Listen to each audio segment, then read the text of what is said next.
and definitely trying to shut my protest down. So I think it's pretty obvious what's going on in terms of Sue Montgomery. You know, anyone who doesn't understand that Sue Montgomery is a knowing and willful participant in Unitarian Universalist clergy abuse cover-up efforts isn't really paying attention and looking at the facts.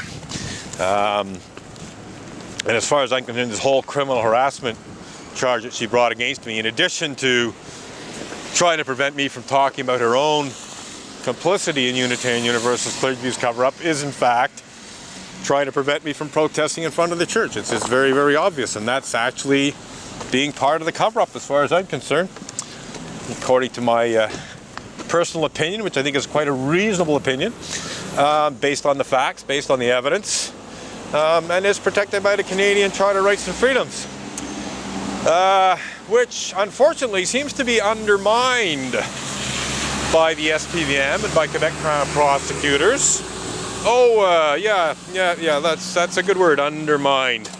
In fact, it's a word that I used not that long ago, well, some years ago, when the Crown prosecutors were protesting, basically on strike, and they were in front of the Palais de Justice in Montreal. Literally dozens, if not some hundreds of Crown prosecutors were on strike, picketing outside the Palais de Justice. So I came along and I protested with this sign, which says, "Quebec Crown prosecutors undermined Charter rights and freedoms." This is an updated sign. Originally it said undermine. It was present tense. And one Crown prosecutor complained about it. Basically said, oh, that's a thing of the past. You know, we don't undermine Charter rights and freedoms anymore. And so I kindly added a D to undermine. But unfortunately, since then, as far as I'm concerned, Quebec Crown prosecutors have still clearly and unequivocally behaved in a way that undermines Charter rights and freedoms, including placing conditions on me that have absolutely prevented me from protesting in front of the Unitarian Church in Montreal, have absolutely prevented me from exercising my democratic right of engaging in peaceful public protest in other locations, such as being able to protest against Sue Montgomery's complicity in Unitarian Universalist clergy abuse cover-up efforts in front of the offices of the mayor of Côte-de-Neige Notre-Dame-de-Grâce. I absolutely cannot do that, thanks to the conditions placed on me. And basically, I've been prevented from going to city council meetings and asking questions because Sue Montgomery managed to get a 300-meter perimeter placed around her as a result of her most recent highly dubious complaints against me, in which she claims to fear for her life. This is the same Sue Montgomery who, during the election campaign, insisted that she was a tough cookie who's not afraid of anybody.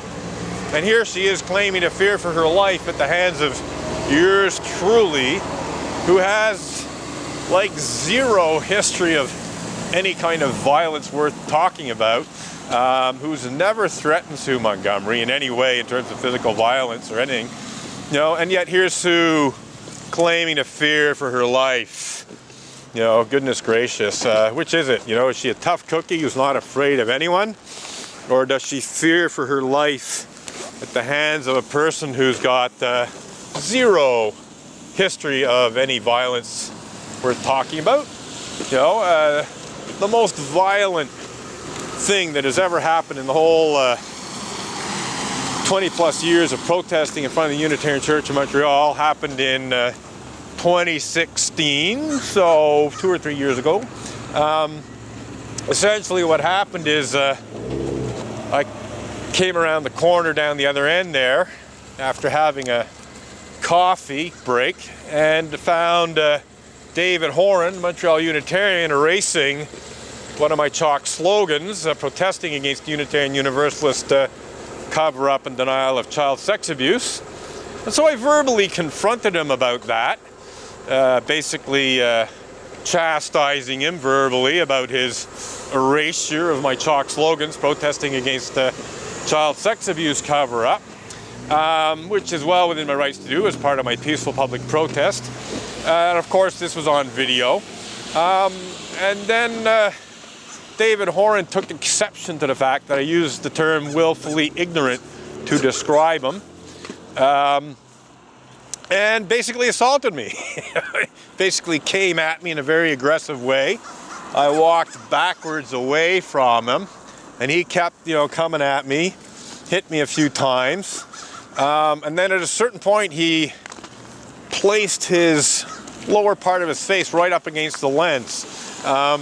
I think he just wanted to block the lens completely, and he did so with his chin essentially, leaving his two hands free to hit me, I guess.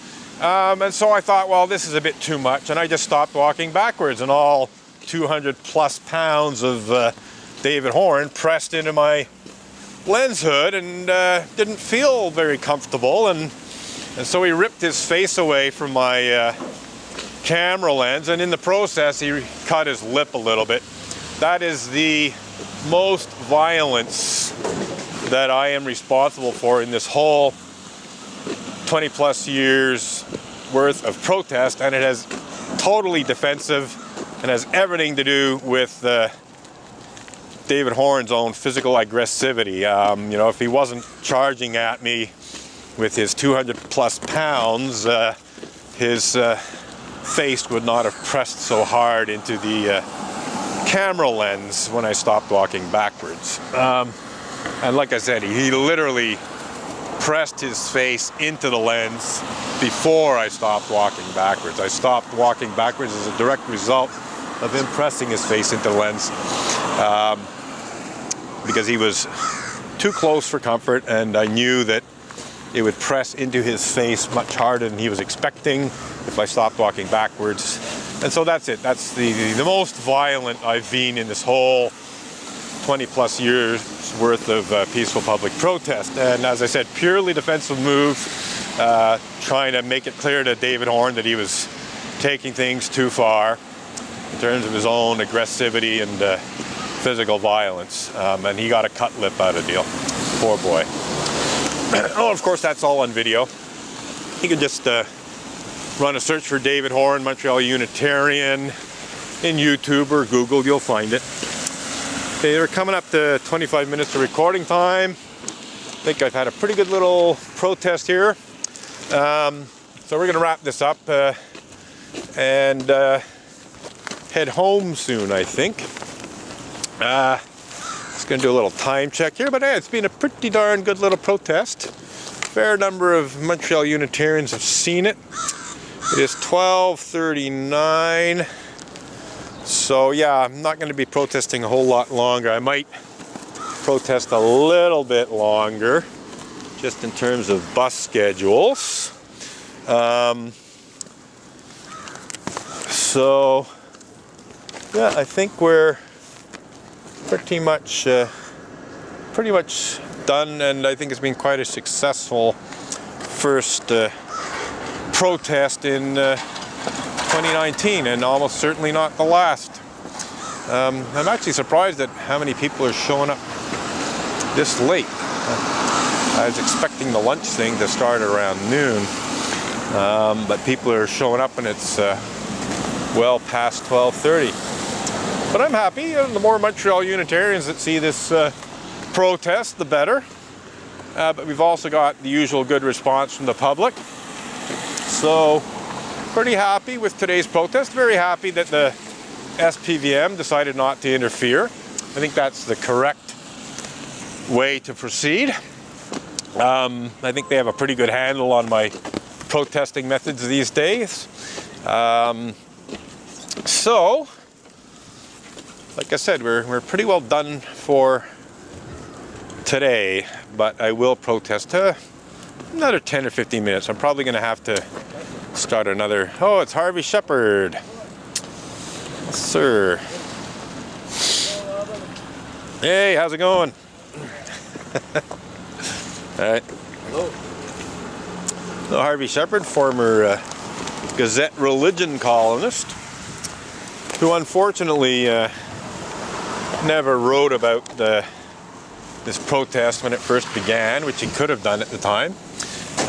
You know, maybe if Harvey Shepherd had written an article or two about my protest against Unitarian Universalist anti-religious intolerance and bigotry and other clergy abuse and so on back in 1998 or 1999 or even 2000, you know, maybe things would have been settled back then. Maybe the church would have stopped stubbornly resisting the truth.